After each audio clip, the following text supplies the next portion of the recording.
कर्मचारी एकजुटीचा, कर्मचारी एकजुटीचा, अंडाचे पैसे देत नाही तर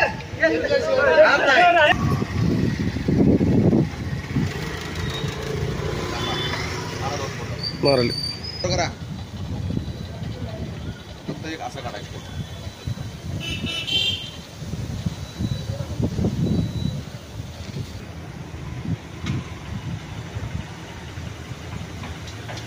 हरिदास मनोहर लोमटे, राहणार धाराशिव, तुळजाभवानी जिल्हा दूध सहकारी दूध उत्पादक प्रक्रिया संघ धाराशिव संघाचा माझी एमडी आहे. आमचा जिल्हा दूध संघ सन 2015 मध्ये बंद पडलेला आहे आणि तो अवसानात शासनाने घेतलेला आहे. त्यावेळेस आमच्या कर्मचाऱ्याची जवळपास 55 महिन्याची पीएफची रक्कम थकीत होती. ती थकीत रक्कम असल्यामुळं ह्या प्रॉव्हिडंट फंड ऑफिसनं शेवण्याची कारवाई जिल्हा संघावर केली होती. शेवण्याची कार्यवाही जवळपास 15, 16, 17 पर्यंत चालली. त्यानंतर त्यांनी संघाचे खाते होल्ड करून टाकले. संघाचे खाते होल्ड केल्यानंतर त्या ठिकाणी त्यावेळेस व्यावसायिक होते गव्हर्नमेंटचे. त्या गव्हर्नमेंटच्या व्यावसायिकांनी ह्याला विनंती केली की तुमचे पैसे आम्ही आमची स्थावर जंगम मालमत्ता विक्री करून तुमचे पैसे भरणा करू, पण तुम्ही खाते होल्ड करा. खाते काढल्याशिवाय आम्हाला पुढचा व्यवहार करता येत नाही. परंतु ह्यांनी खाते होल्ड केलेलं काढलं नाही.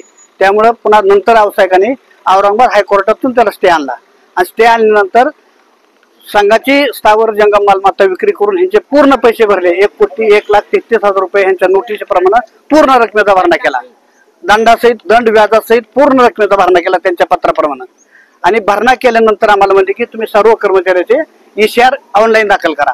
त्या पद्धतीने आम्ही ECR ऑनलाईन 2020 मध्ये दाखल केली. 20 मध्ये ECR त्यांना हार्ड कॉपी CD हे संपूर्ण कागदपत्र दाखल केली. त्या दिवसापासून आम्ही आजपर्यंत सर्व कर्मचारी त्यांच्या मागे आहेत की आमचे पैसे आमच्या नावावर वर्ग करा. किती कर्मचाऱ्यांचे पैसे थकीत आहेत? 109 कर्मचाऱ्याचे आहेत. किती रुपये?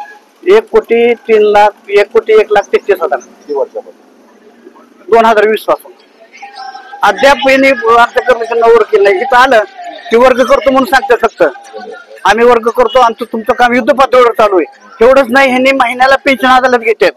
महिन्याला पेन्शन पेन्शन त्या आधारित म्हणजे तुमचं काम चालूच आहे.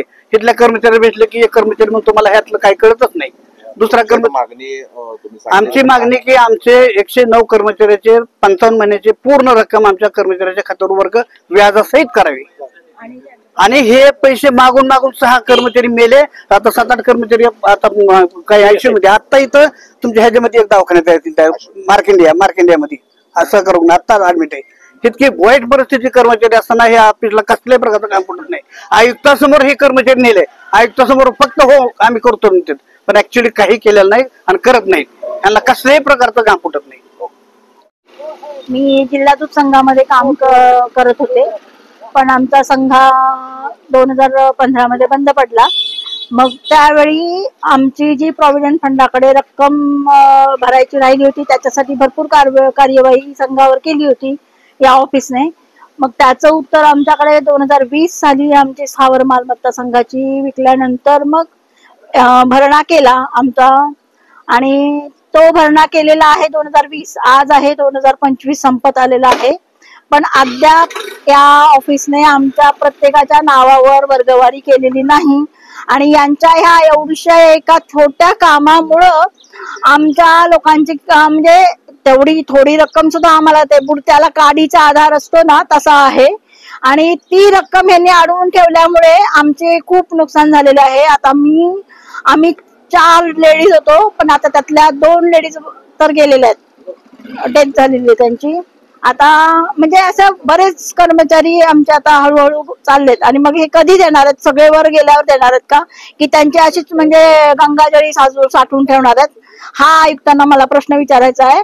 आणि आज आमचं त्यांनी जर हे काम नाही केलं तर मग आम्हाला पुढचं काहीतरी वेगळं धोरण करावं लागेल.